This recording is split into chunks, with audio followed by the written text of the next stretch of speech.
tokuchingamidza Happy inese Sabbath sabata rakanaka for some. nevamwe.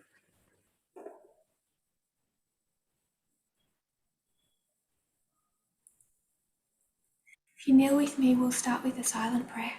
Tofogama tichichinamata. Actually, I'll pray to begin.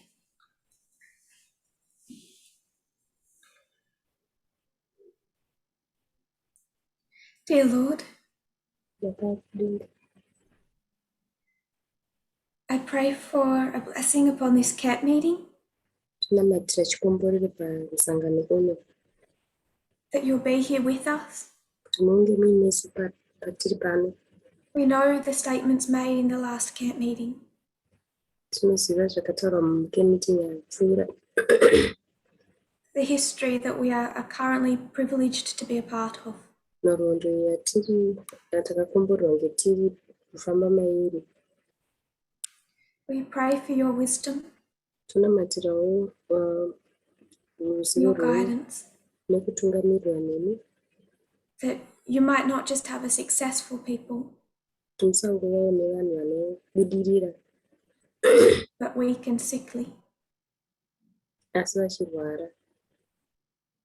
but the success would be glorious Itai kuti kubudirira kunge for kwakakura your glory kumbiri yenyu and the salvation of the world. nekuponeseka kwenyika. We pray this in Jesus' name. Tonongata izvo muzita raJesu. Amen.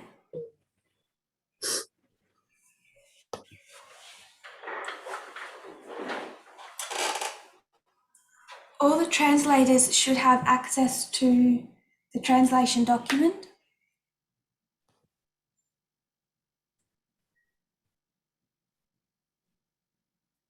I just want to make a couple of comments for the members before we start. Ndangotaura shoma kuma-members edu tisati tatanga. I don't share that document of quotes. Handipi document rere remaquotation. And I also don't allow the translators to share that document. Uye handitendedzi maturikiri kuti varipe vamwe. I would like to explain why so people can understand.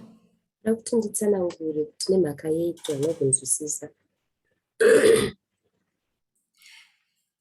I know that there are members who are not watching presentations. Ndinozviziva kuti varipo mamembers vasiri kuona mapresentation For various reasons. nezvikonzero zvakasiyana siyana. And instead, they're getting ideas about what we're teaching through other sources. Vari kuwanawo zvimwe zvezvatiri kudzidzisa kuburikidza nemamasosi akasiyana siyana. They're saying, we don't have time, give a summary of whatever they said at the camp meeting. Kuti isa hatina nguva, tipewo samari yezviri kudzidziswa kumakempu. And I disagree that you can be a safe member of this movement and follow the message in that way. Haina handibvumirani nazvo kuti unogona kunge uri member yemovement ino iri safe uchitevera message nenzira yakadaro. And I disagree with anyone enabling that. Ende anopikisana nechero ani zvake anozvibvumidza izvozvo. So I don't want people to see a document of cut out little quotes. Saka handizodi kuti vanhu vangowana document retumaquotation twakangodimburwa. And make assumptions from that about what the position of this movement is. Ubva vava nemaassumptions ekuti position yemovement yedu ndeipi kubva padocument iroro. Especially if people have access to this document. Kunyanya kana vanhu vaine access kudocument iri. Before or during the presentations themselves. Hatisati tatanga mapresentation acho. And do what I would do. Woita zvandinogona kuita inini. Because I can't help myself. Nokuti handigoni kuzvidetsera. And I'd skip to the bottom to see where are they going with this. Ndajamba ndoenda kupedzisira ndichidaona kuti vari kumboenda kupi nenyaya yavo. So that is one, I think, broad reason why this document is not willingly shared. Ndiyo mhaka tisiri kubvumidza kuti document iri ringe richishewa. The second reason I don't want it shared mhaka yechipiri ndisingadi kuti tishare is that sometimes I want to quote from sources yekuti dzinonguva ndoda kukota kubva kumasosi where I only like that bit of what they are summarizing or saying. pandinongofarira kachidimbu kezvo zviri kusamaraizwa zvavanenge vachitaura. There was an article recently that made a really good point. Kune rimwe article rakaisa point yakanaka chaizvo. But then she made this really incorrect point in relation to religion and God. Saka akabva azoisa rimwe point isiri yechokwadi manje zvichitaura nereligion nemaererano naMwari. And I knew I couldn't share it. Ndaiziva kuti handaikwanisa kurishare. Because I knew that people would take the whole of what she said as our position. Ndaiziva kuti vanhu vaizotora zvese zvanotaura kufunga kuti ndiyo position yedu. Even unintentionally. Kunyange vachiita vasingadi zvavo. Rather than the very specific narrow point I wanted to see. Pachinhambo chekuti vangotora point imwe chete iyoyo yandinotya kuti vaone.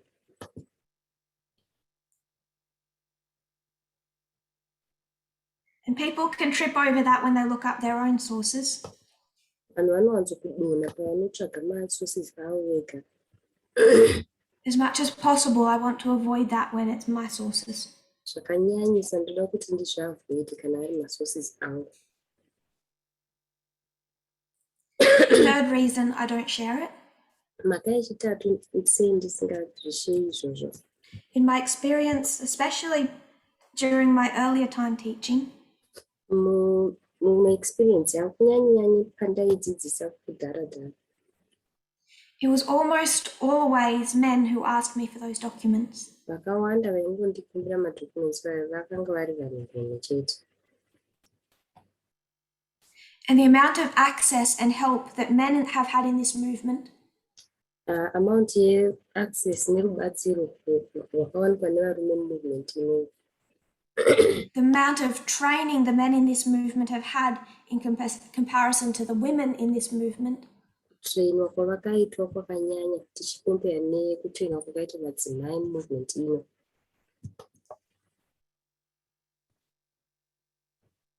From the beginning, made me unwilling to continue that trend. Kubva pekutanga zvakaita kuti nditi handichadi kuramba ndichitevedza matsiko iwayo. Which is connected to my other point. Zvinobva zvabatana nepoint yangu inotevera. Reason 4. Yechina. If I have something to share, it'll be universal and on the media broadcast. Kana ndine chinhu chekuti ndishare zvinenge zviri pasi tenderere ndichaisa pamedia broadcast. That way it goes to everyone. Nenzira iyoyo zvinoenda kune munhu wese. Not limited to a select few.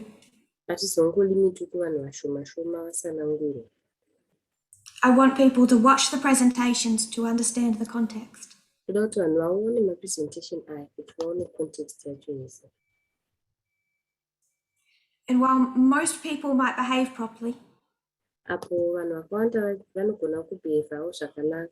I just have too many evidences of people not. And nema-evidence akawanda evanhu vasingabehave zvakanaka. My final reason for not sharing it Chikonzero changu chekupedzisira chekuti ndisashare is because then people start to put pressure on the translators. ndechekuti vanhu vanotanga kuzoisa manje pressure kumatranslator vaya. Writing to the translators and asking access. Vachinyorera matranslator kuti tipeiwo kana madocument aya. And that is an unfair burden to put on the translators. It's not their job. Iri burden risiri rakafanira, harisi basa rematranslator iro. So please do not harass the translators for quotes. Naizvozvo musashungurudzawo zvematranslator muchida maquotation aya. Everything that needs to go out will go out on the media broadcast. Zvese zvinoda kuti zviburiswe zvinoendeswa pamedia broadcast.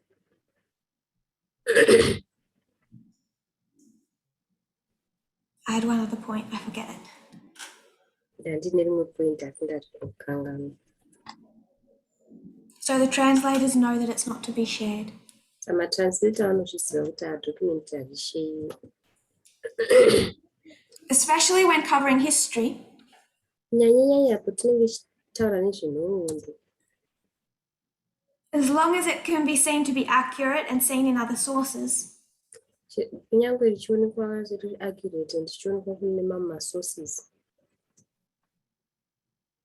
sometimes I might find a nice description in a New York Times article, Dzimwe ndogona kuona description yakanaka muarticle reNew York Times that's old, pre-World Wide Web, archived, rati chembere rakaiswa muarchives.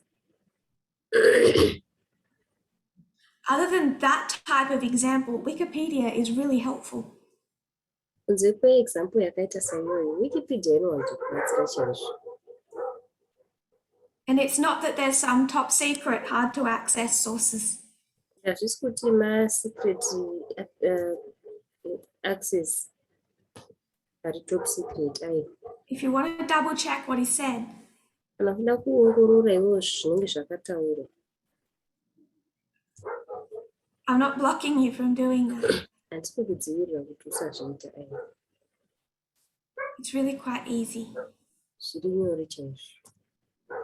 So to the presentation today. Toenda hedu presentation yanhasi. I wanted us to just step back and remember spiritual gifts. Ndada kuti timbodzokera mashure tirangarire spiritual gifts. I shared a request for people to watch a presentation from 2019.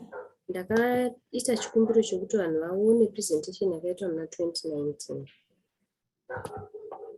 It's the German International Camp Meeting. Yaiva camping meeting yekuGermany. It's just out of my series of presentations. Inobva pamaseries angu ema-presentations. Number 9. Yechinomwe.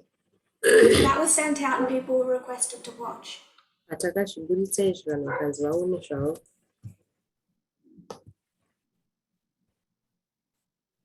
People have been asking me for a long time, Vanhu vangu vachindikumbirawo kwechinguva.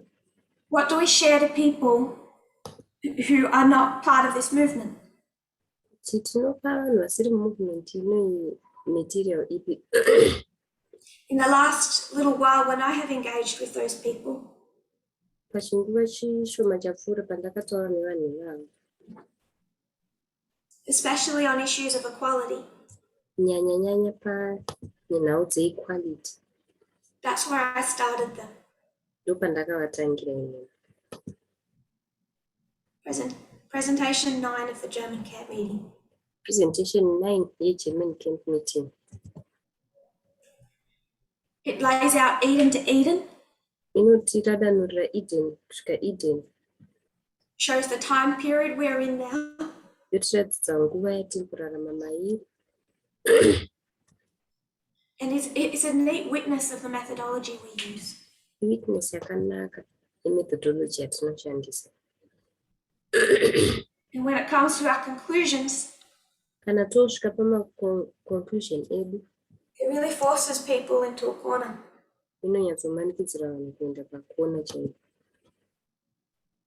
Because if you're going to take inspiration as it reads, Nekuti kana uri kuzotora inspiration sezvainoverenga ichiitwa, without differentiating between eternal and progressive,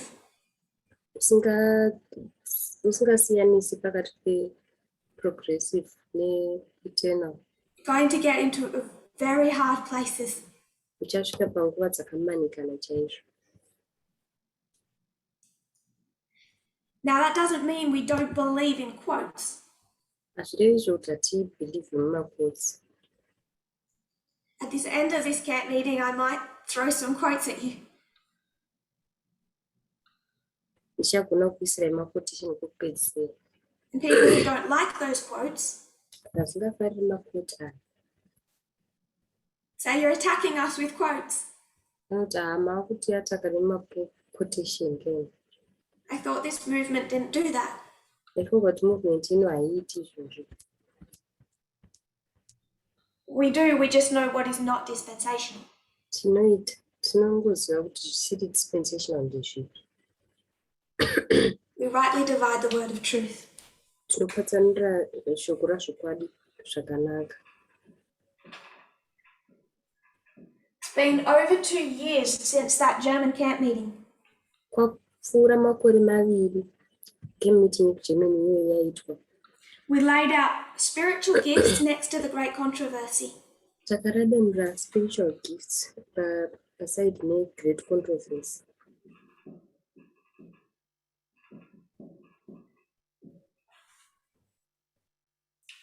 Spiritual Gifts Volume 1.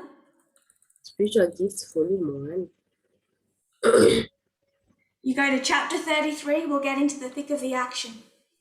And chapter 33, unotoona pakati peaction yacho. The sins of Babylon. Zvitema zveBhabhironi.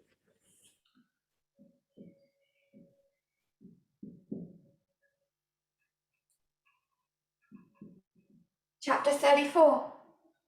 Chapter 34. The loud cry. Chema kukuru. Chapter 35. Chapter 35.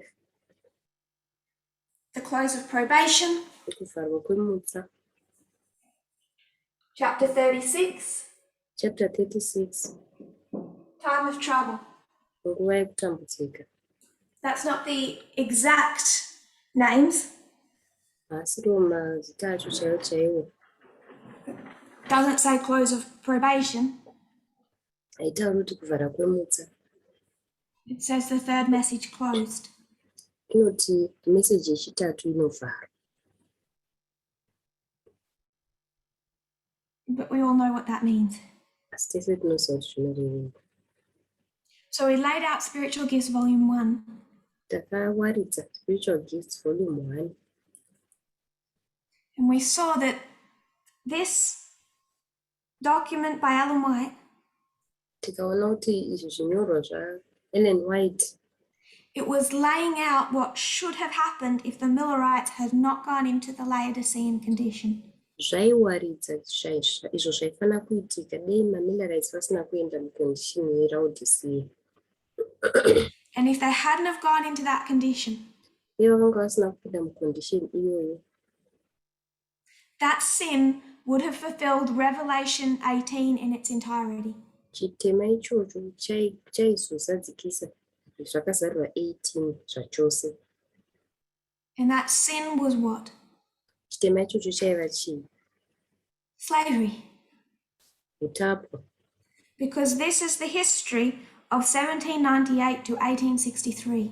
Nekuti iyi ndiyo nhoroondo ya1798 tichisvika pana 1863. So what you have zvauinazvo is 1850. Une 1850.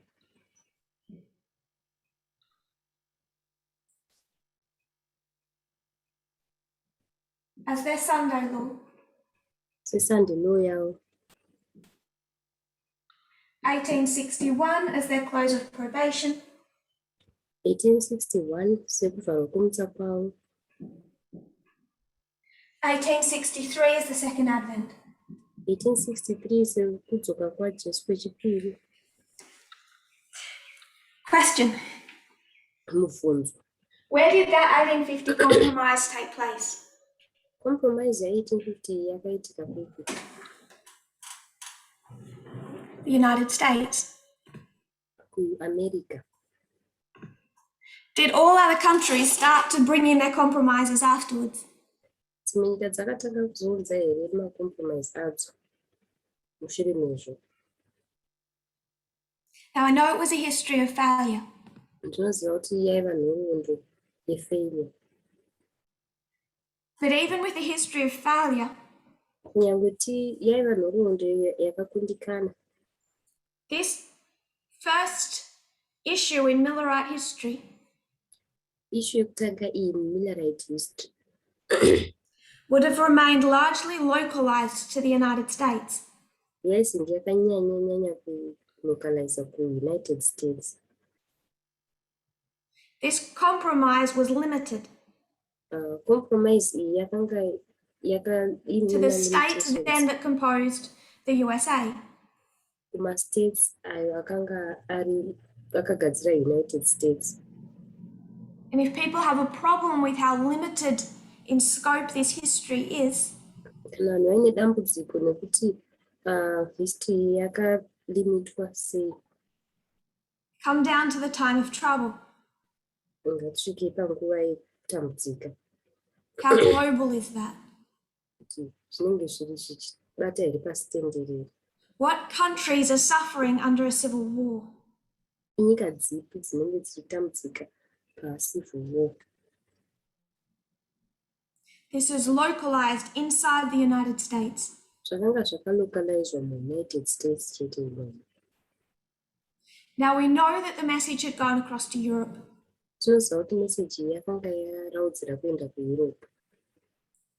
It wasn't completely encased, Yakanga isina kunyatsoku. but the external events are heavily centered on the United States. Asi ma-events ekunze akanga akanyanya kutarisana ne-United States. We'll come down to the Great Controversy. Tichauya isusu ku-Great Controversy. GC 578.3. Great Controversy 578, paragraph 3.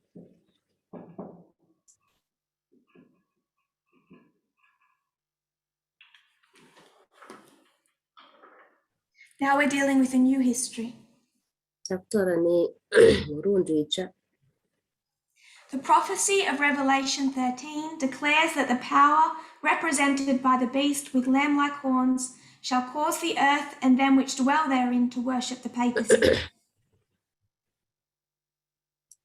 Chiprofita chezvakazarwa 13 chinozivisa kuti simba rinomirirwa nechikara chine nyanga dzakafanana nenyanga richaitika kuti nyika Underlined portion. nevanamati vanapapa.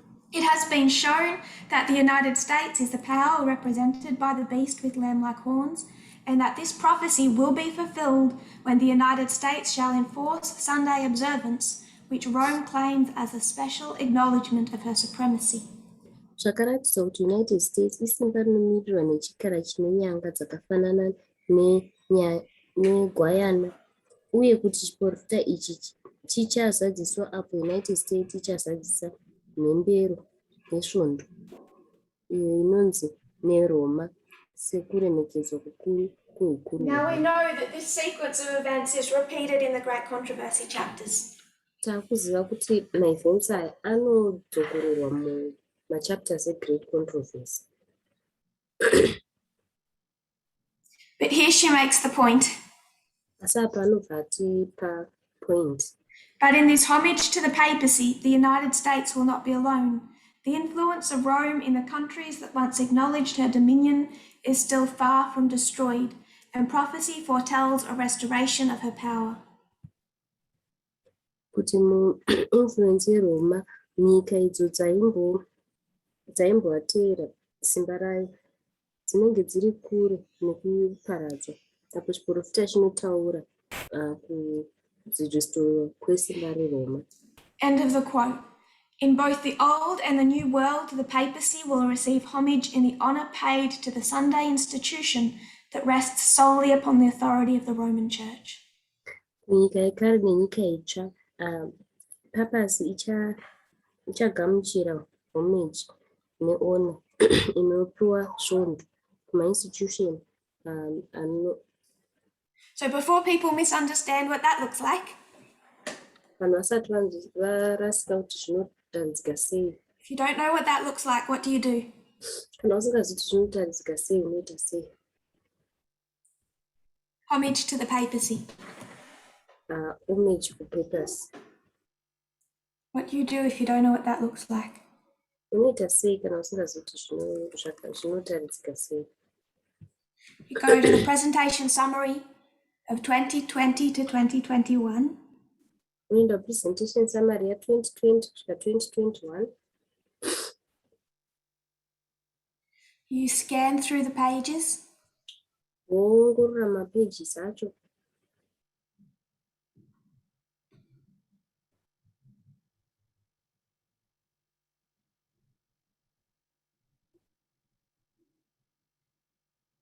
I'll do that now. Ndichazviita izvozvo.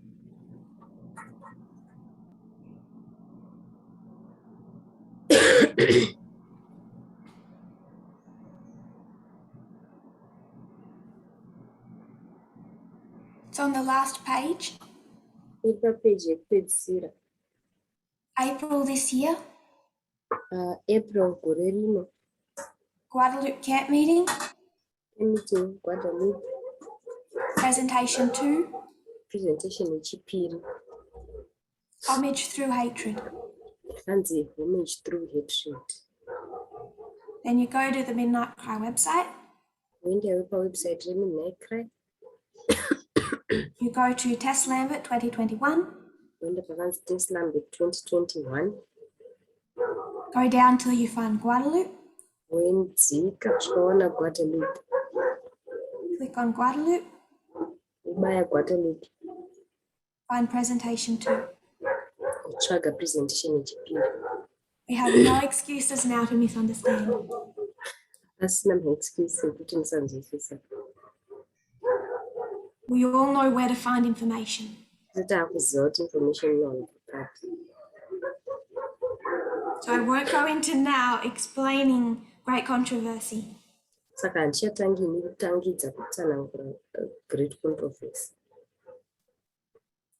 I just want to make the point. Ndoda kungotaura point imwe chete.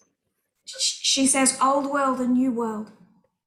Vanotaura mai vaita vachiti nyika yekare nenyika itsva.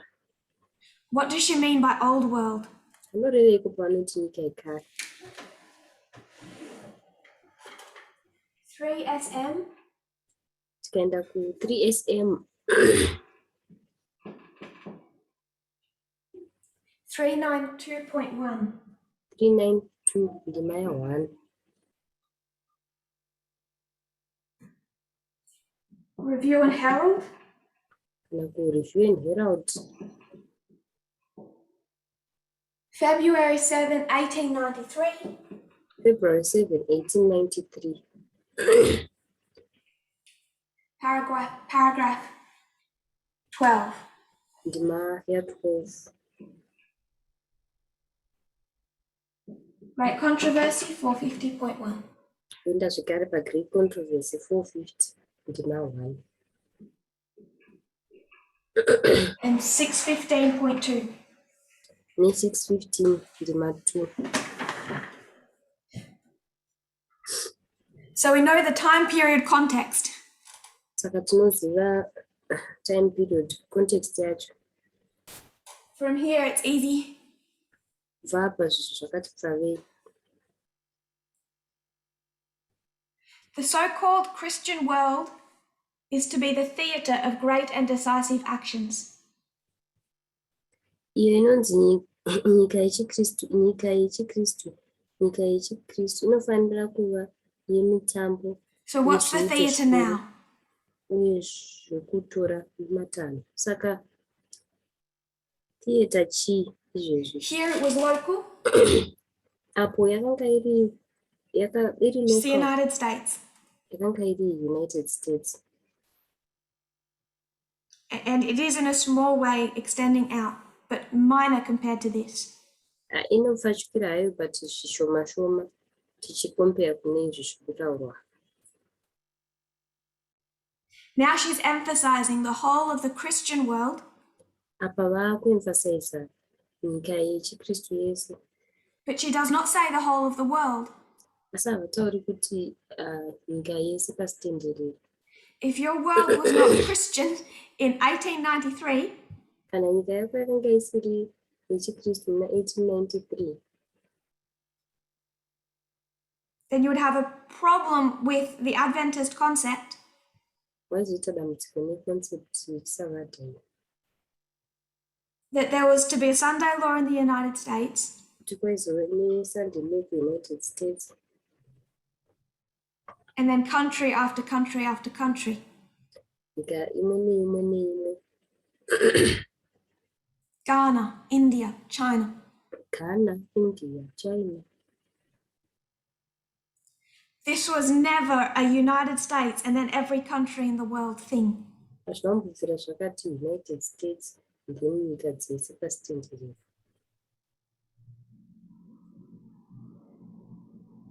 GC 450. Great controversy 450. All Christendom will be divided into two great classes. Chikristendom chose chichakamurwa kuva mapoka maviri makuru. Christian world, Christendom. Nyika yechikristu, chikristendom. 615.2. Great controversy 615.2. As the Sabbath has become the special point of controversy throughout Christendom, and throughout Christendom, religious and secular authorities have combined to enforce the observance of the Sunday, the persistent refusal of a small minority to yield to the popular demand will make them objects of universal execration. Sezvo sabata rave chinhu chakakosha chekupokana muchikristudhomu chose, uye muchikristudhomu zvirema uye vezvematongerwo enyika vakabatana kumanikidza kuchengetwa kwesvondo, kuramba nokunoramba kwesvondo, kuzviisa pasi pechishuwo chakakurumbira chakaita zvinhu zvose. Izvi zvakanga zvisiri pasi tenderere. This was only ever Christendom wide. Izvi zvakanga zvingori pachikristudhomu chete. Ellen White never predicted a Sunday law in India. Ellen White haana kumbobvira ataura zveSunday law kuIndia. This is majority Christian countries. Inyika dzakawanda dzechikristu. With emphasis on those who played a role in biblical history. Vachinyanya kuemphasize avo vakava nechekuita murondo yeBhaibheri. And through the 1260 years and the rule of the papacy. Nemunyika 1260 years dzinorehwa neBhaibheri. So when we see spiritual gifts, it's very localized. Patinoona spiritual gift, iri localized kuAmerica zvakanyanya. That doesn't mean that racism, nationalism was not a wider problem. Hazvirevi kuti racism nenationalism zvakanga zvisiri dambudziko pasi tenderere ayo.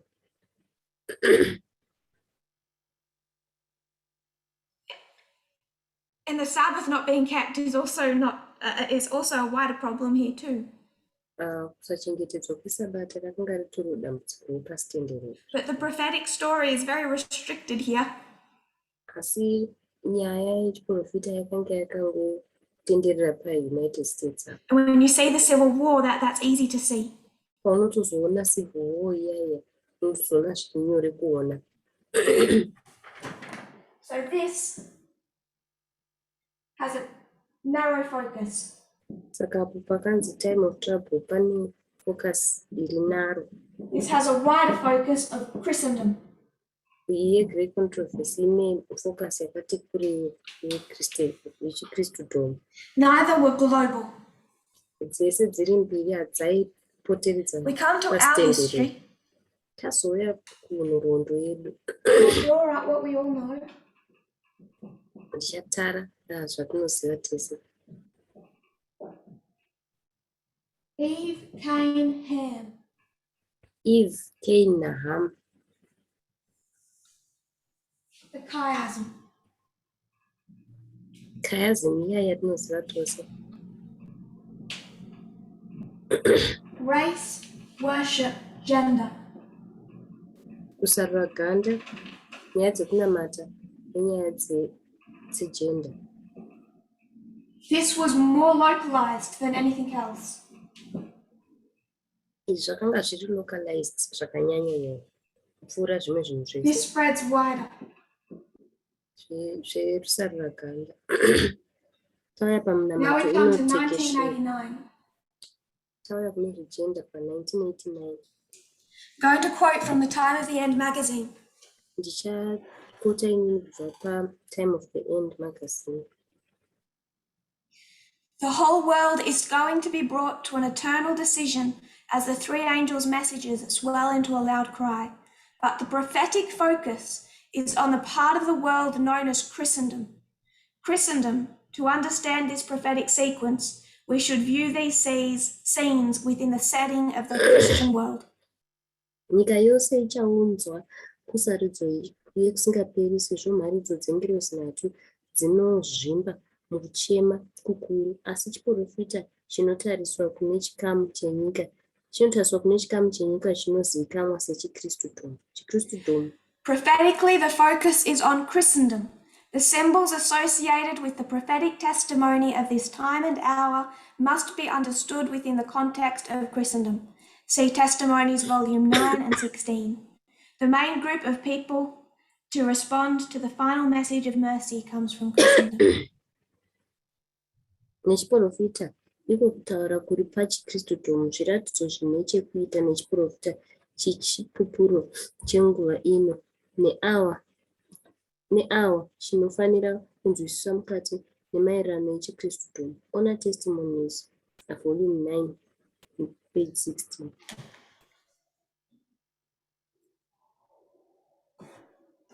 So you have United States, Saka tine United States, Millerite history.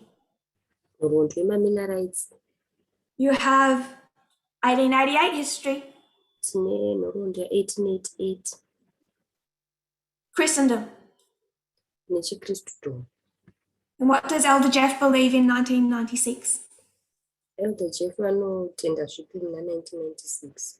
Still a Sunday law, Anotenda kuti ichiri mutemo wesvondo, therefore it's still Christendom. saka ichiri kubata Not chikristudhomu. understanding the implications of a new dispensation. Vasinganzwisisi kuti maimplications edispensation itsva akamira sei. Because I would argue that that description of Christendom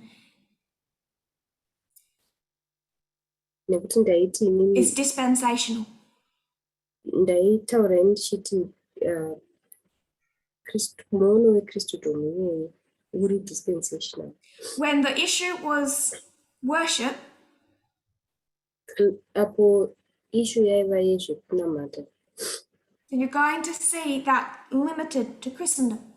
waizoona zvichilimitwa kumakristu. Doesn't mean that people in India, for example, Zvaizoreva kuti vanhu vari kuindia semuenzaniso are not are worshipping correctly vari kunamata zviro kwazvo, or will not be judged according to the best that they know. kana kuti havazotongwi amaererano nezvavanoziva. But the prophetic narrative restricts the events to Christendom. Asi nhoroondo yechiprofita inorestricta maevents iwayo yakatarisana nechikristudhomu chete. And when Elder Jeff carries that into 1996, I would disagree. Elder Jeff paanozozviunza muna 1996 ndo patinotadza kuwirirana. Because he is not understanding the implications of a new dispensation. Nekuti havasi kunzwisisa maimplications edispensation ritsva.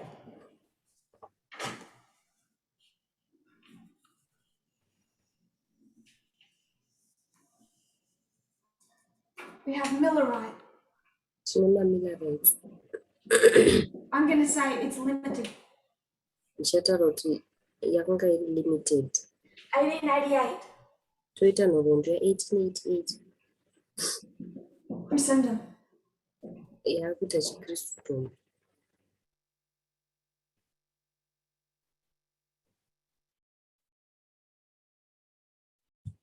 All the external events.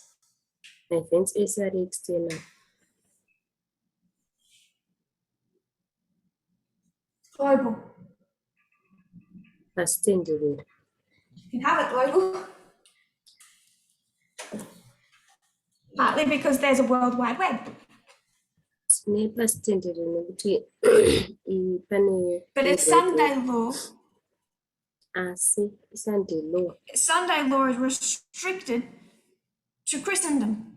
Mutemo wesvondo uri restricted kuchikristudomu. Only Protestantism and Papalism would ever enforce such a law. Protestantism nepapalism ndiyo yaikwanisa kuisa mutemo iyoyi.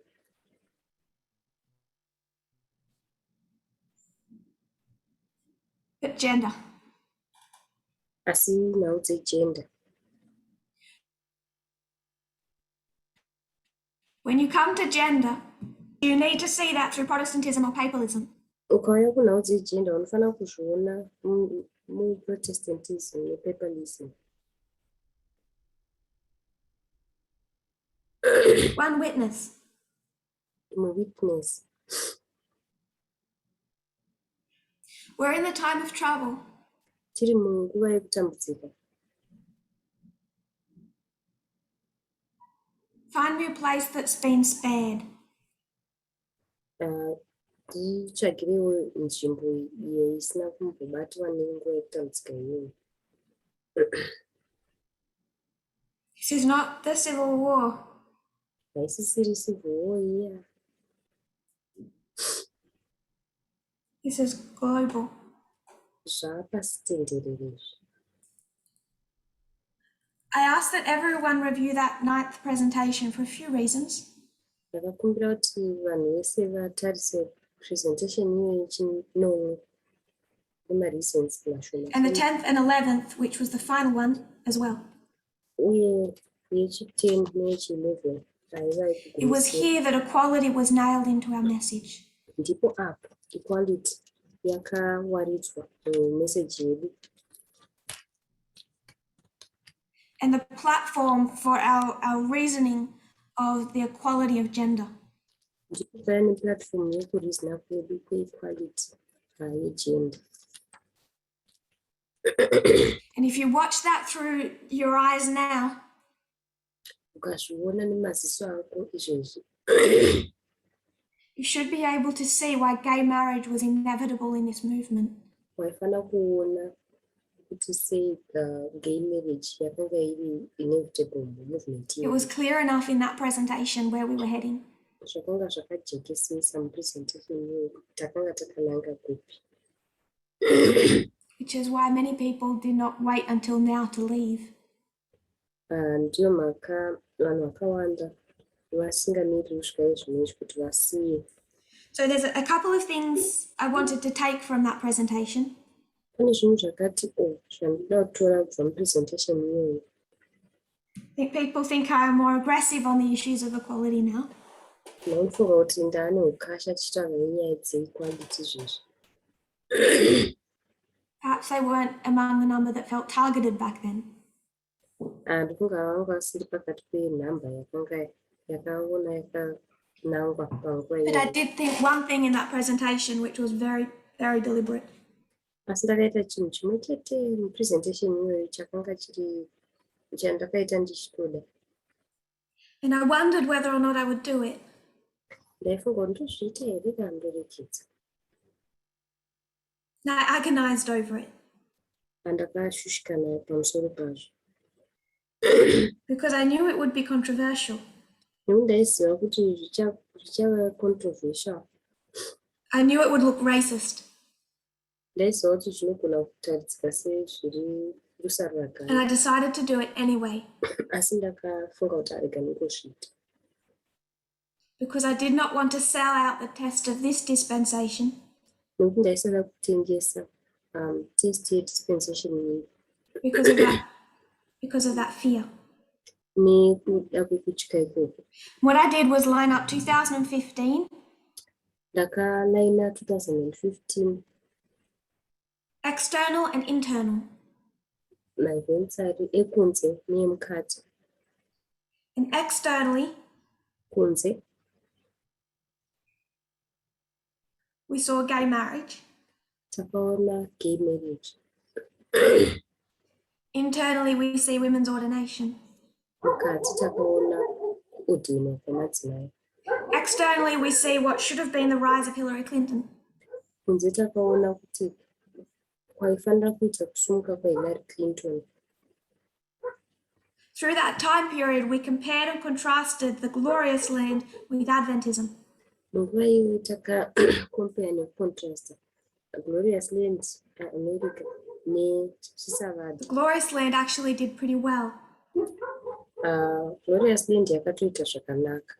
The majority of the glorious land voted for Hillary Clinton. Zhinji rweglorious land rwakavhotera Hillary Clinton. And if it had have been for the glorious land alone, zvakanga zvisiri zveglorious land chete, they likely would have ordained women. vaidai vakatoombeka madzimai. And I agonized over making this point, but I did it anyway. Ndakashushikana kuti ndiite point asi ndakazvitaura chete. So far I've got away with it, I might not now.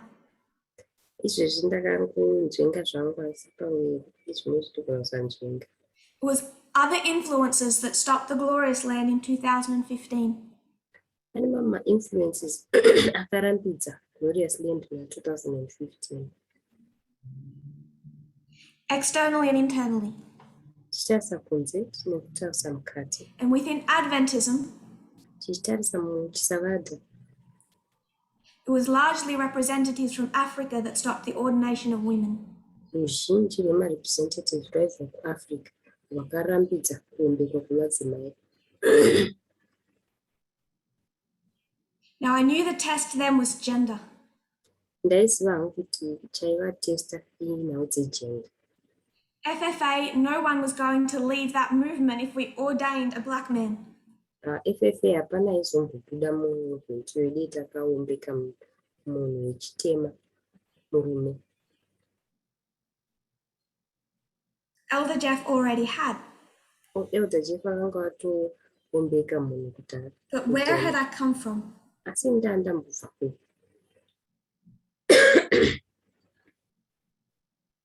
From where was I just before Germany? Tisati taenda kuGermany ndandabva kupi? Zimbabwe. Zimbabwe. And I knew in Zimbabwe what I would be facing. Ndaiziva kuti kuZimbabwe ndaizotarisana nechii.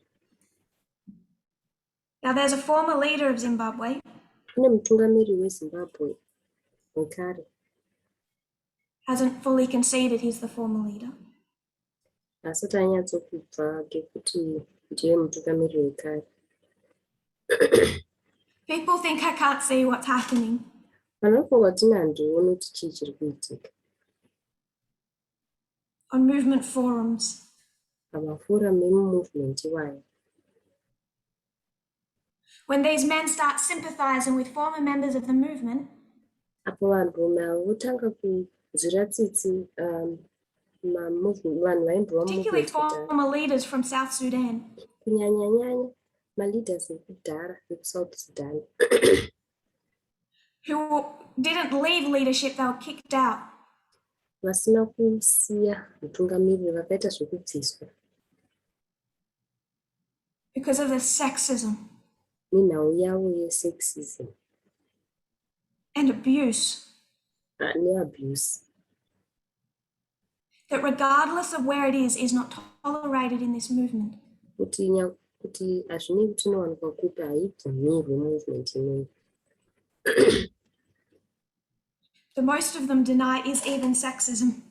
Vanhu vakawanda vacho vanototi izvi hazvizivi kusarira madzimai. And on these forums, as they sympathize one with another, Pamaforums apa vachinzwirana tsitsi. The former leader of Zimbabwe says to them, Mutungamiri aimbotungamira Zimbabwe anotaura kwavari achiti. I'm going to paraphrase. Ndichaparaphrasa zvangu. It's all racist. Zvese izvi zvirusarura ganda This external leadership.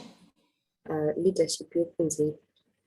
Because why has the Adventist conference not had a black conference leader from Africa? Nekuti sei Adventist conference isina kumbowanawo mutungamiri wenyika kubva kuAfrica. Now the general conference needs an Obama. General Conference inotonidawo wakaita saObama. That would be a good day Inga akazuva rakanaka chaizvo for Adventism. kuchisavada. And I would celebrate that. Ndingatopembererawo chaizvo. But if that's the type of argument you're going to make against Adventism, Asi kana iriyo argument yauchashandisa against Adventism, you don't just not understand what I teach today, zvoratidza kuti hausi kunzwisisa chete zvandiri kudzidzisa nhasi. you don't understand what I put on the board in 2019. Hauna kunyatsonzwisisa zvandakaisa pabhodhi mugore ra2019. Because I wrote Africa, I meant Zimbabwe. Ndakanyora inoti Africa indaitoreva kuti Zimbabwe.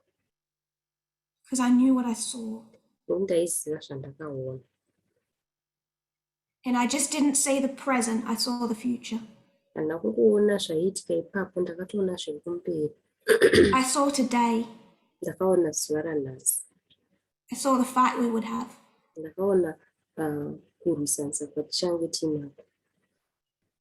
Members of this movement in some African countries Members vemovement ino kune dzimwe nyika muAfrica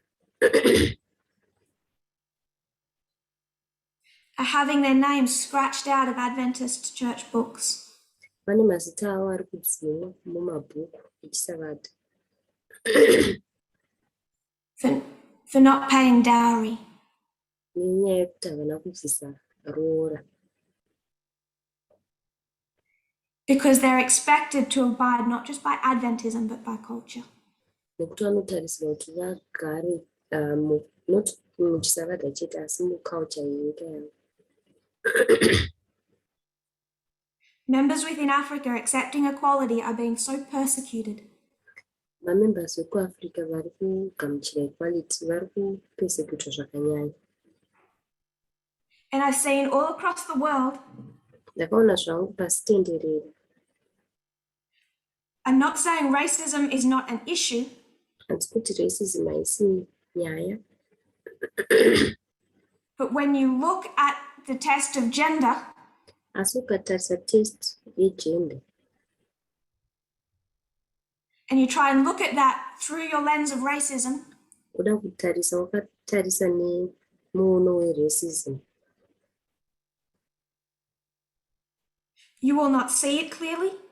hauioni zvakanyatsokucheka. You will excuse it. Unotanga kupa ma-excuses. You will deny it exists. Unoramba kuti iriko.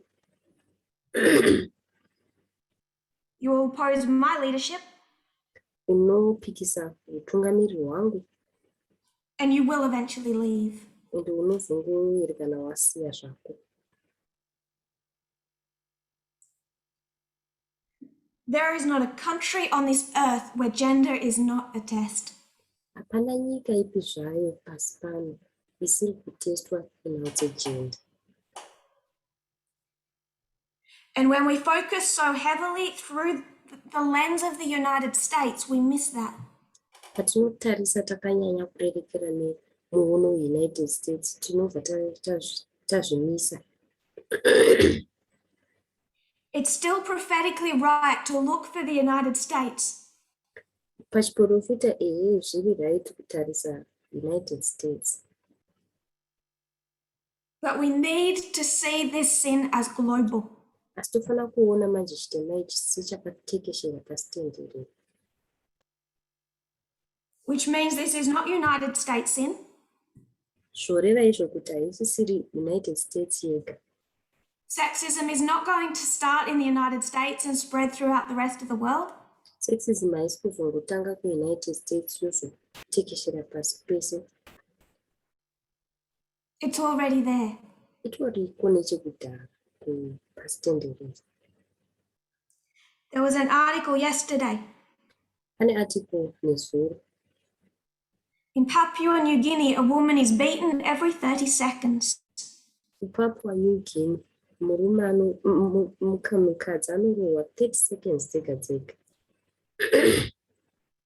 In that country alone, Munyika iyoyo yega, 1.5 million people experienced gender-based violence every year. 1.5 million vanhu vakaexperiensa violence nechekuita negender mugore iroro.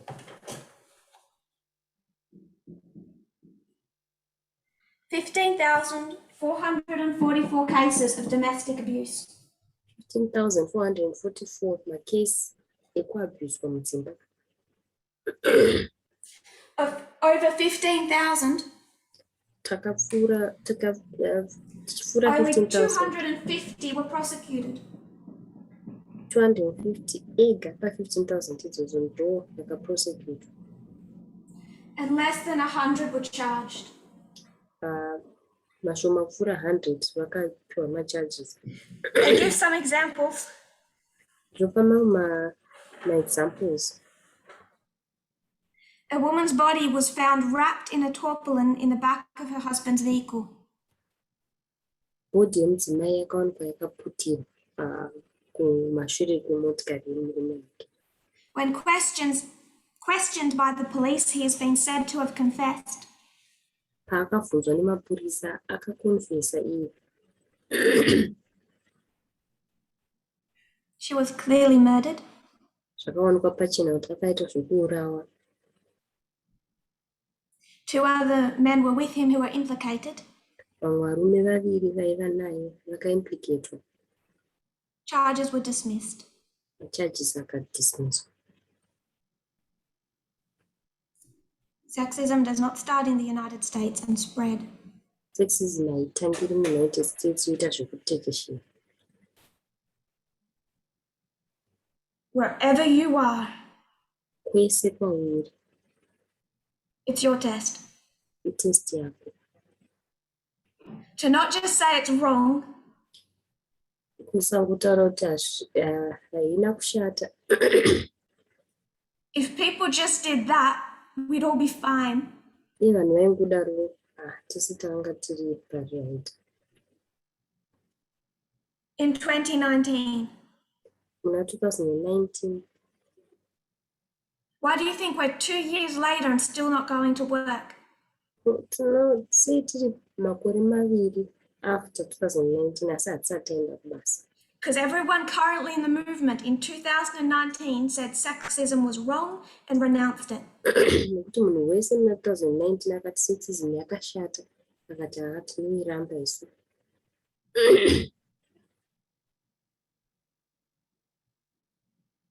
The problem is, Dambudziko here.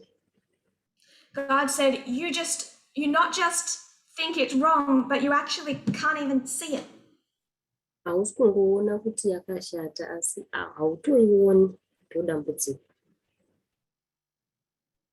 So regardless of whether you say it's right or wrong, Kuti uno uchati yakanaka here kana kuti yakashata.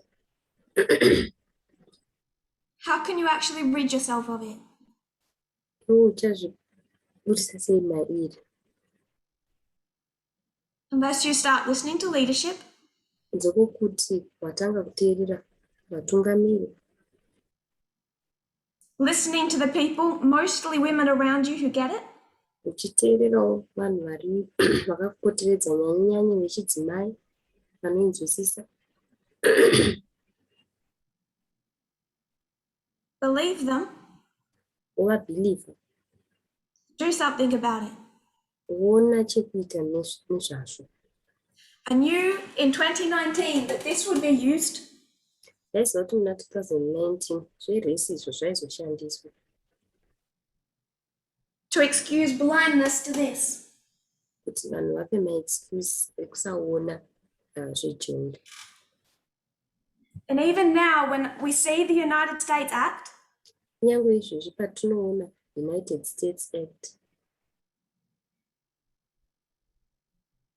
and interact with Afghanistan, with China, patinoona United States ichiita zvainoita ichiinteracta neAfghanistan neChina, it's still clear that people are seeing through this focused United States vision of United States sin. zviri pachena kuti vanhu vari kungotarisa vakatarisa nemuono weUnited States wechitema cheUnited States. Prophecy is still focusing us on the United States to trace the steps to the second advent. Prophecy inotinangisa kuUnited States kuti titevedze matsiko ekuuya kwaJesu wechipiri.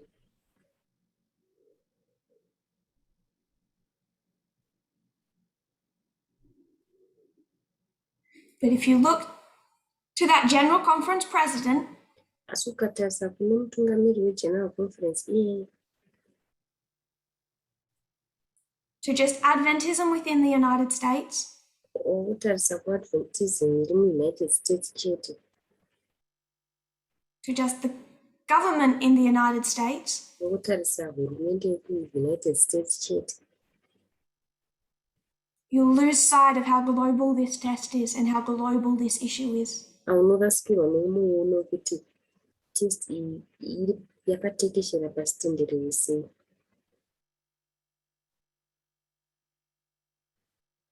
Because you might not be tested on what Texas is doing. Nekuti unogona kusateswa nezviri kuitwa kuTexas kaiwe. It gets a lot harder when it's in your backyard.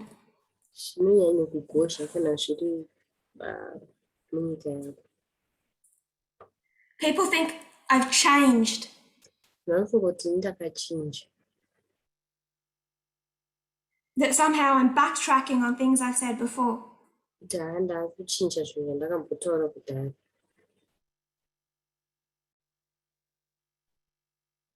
I remember that time before Ndinorangarira nguva iyoyo yekare and thinking people are not getting it.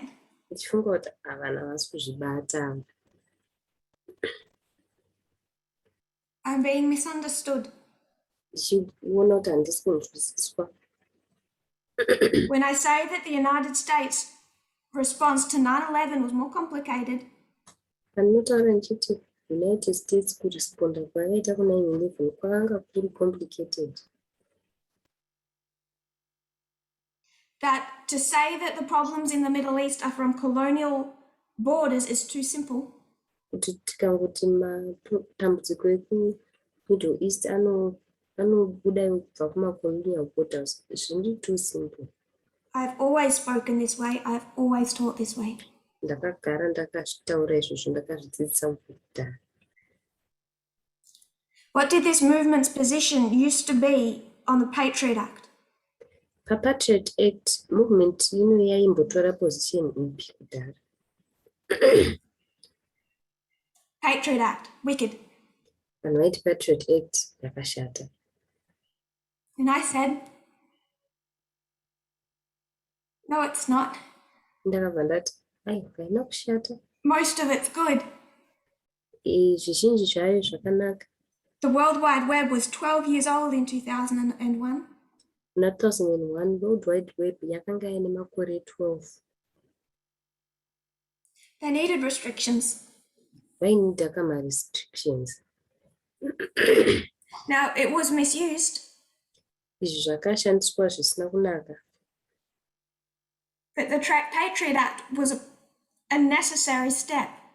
Asi Patriot Act yakanga iri step yaiva necessary. Could have been done better. Yaigona kunge yakaitwa hayo zviri nani.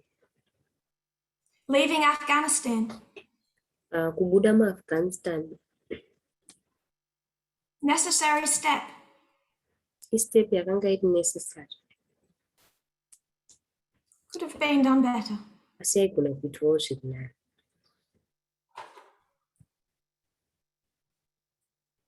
Whether it was world wars Kuti zvaiva zvema-World Wars or the Patriot Act, kana kuti zvePatriot Act, I've always tried to get people to see it clearly with the nuance.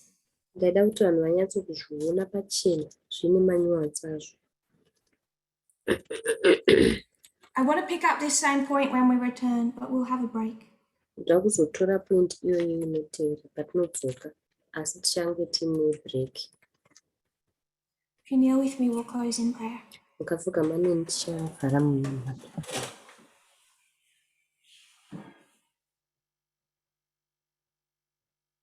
Dear Lord, Mwari, we see this test tinoona test iyi as it continues to inflame and divide. apa inoramba zvimba ichipatsanura.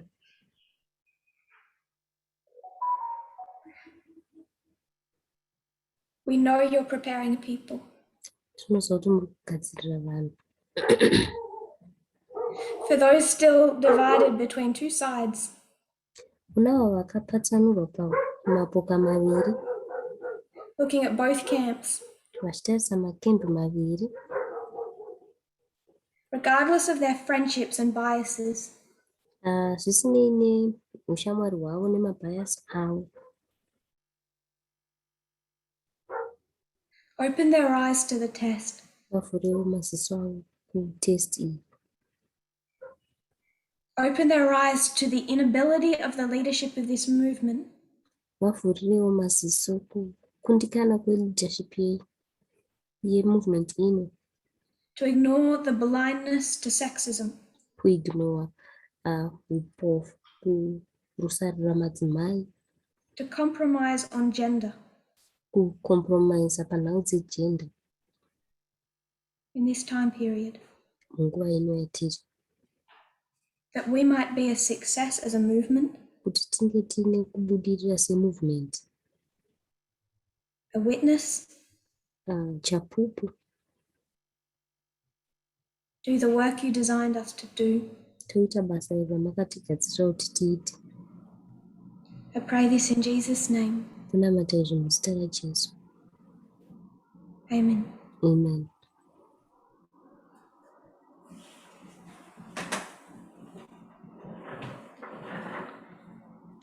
Thank you, Elder Tess. We will be back in 10 minutes.